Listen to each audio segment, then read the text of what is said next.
warahmatullahi wabarakatuh. Perkenalkan, nama saya Salma Latifatul Rafiqah dari kelas 12 IPS 3 presensi 27. Di sini saya akan mewawancarai kakek saya tentang bagaimana kakek saya itu memaknai arti kemerdekaan Indonesia atau dalam kehidupan sehari-hari, atau bisa menceritakan pengalaman perjuangan bagi yang mengalami zaman dahulu atau zaman penjajahan.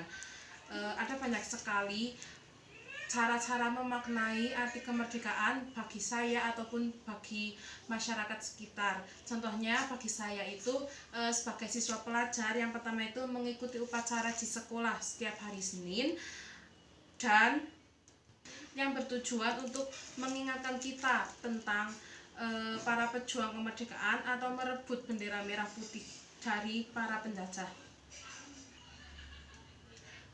Nomor 2, mematuhi norma-norma yang ada di sekolah dan atau masyarakat. Yang ketiga, menjunjung tinggi rasa toleransi antar suku, ras, dan agama. Yang nomor 4, memiliki akhlak mulia sebagaimana para pejuang menjunjung tinggi tentang kebenaran. Nah, setelah saya menyebutkan ada beberapa hal yang bisa saya sampaikan atau yang bisa saya jelaskan tentang bagaimana sih cara memaknai kemerdekaan bagi saya seorang pelajar. Nah, setelah ini saya akan mewawancarai beliau, kakek saya, tentang bagaimana cara memaknai kemerdekaan tersebut. Pertama-tama kakek boleh memperkenalkan terlebih dahulu. Nama saya Bapak Jazuli, tempat tanggal lahir Wonosobo 19 September 1957. Alamat Desa Gunung Tawang, RT 2 RW 3. Di sini saya akan mewawancarai kakek, atau kakek akan sedikit bercerita tentang bagaimana sih keadaan dulu tentang penjajahan Belanda. Keadaan zaman dulu saya sih belum tahu karena saya belum lahir. Ya. Tapi orang tua saya sudah pernah cerita sama saya, yang intinya begini. Zaman Belanda itu sangat perkasa sekali bagi rakyat kecil.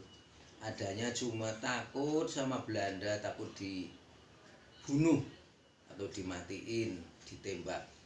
Jadi dia adanya hidupnya itu di ladang, nggak pernah berani hidup di desa, karena kalau di desa sering ada Belanda yang datang, nanti ditanya-tanya, disuruh tiarap, disuruh apa. Tapi kalau nanti disuruh tiarap, orang itu kok bisa langsung di situ ditembak oleh Belanda.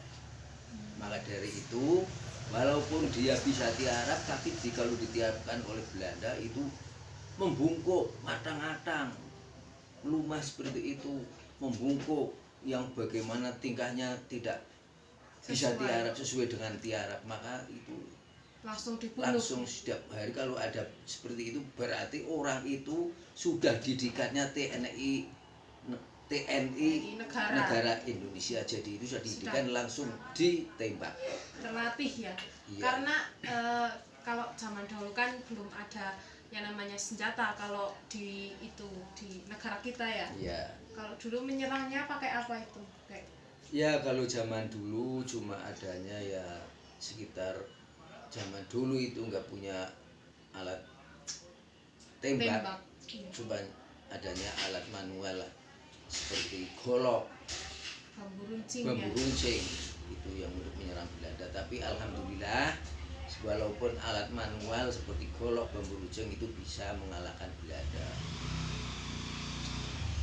Itulah sedikit cerita tentang kakek saya yang dahulu, atau buyut saya kalau bahasa kita, tentang perjuangan melawan Belanda.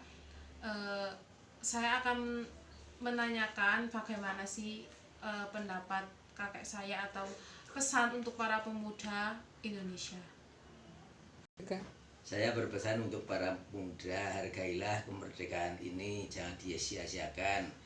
Karena semua itu perjuangan dari nenek moyang kita, orang tua kita, dari para pejuang kita, pahlawan kita, yaitu TNI antara lain.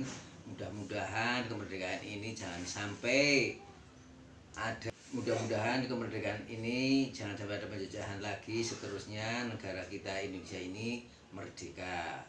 Dan semua penerus kita jangan lupa NKRI itu jangan dilupakan, yang disebut-sebut oleh para rakyat kita, yaitu NKRI harga mati, katanya seperti itu. Untuk para pemuda, belajar yang giat supaya negara kita itu kuat, tidak sampai ada penjajahan lagi. Mudah-mudahan negara kita ini merdeka yang seterusnya seperti yang dialami kita ini waktu dulu sampai sekarang.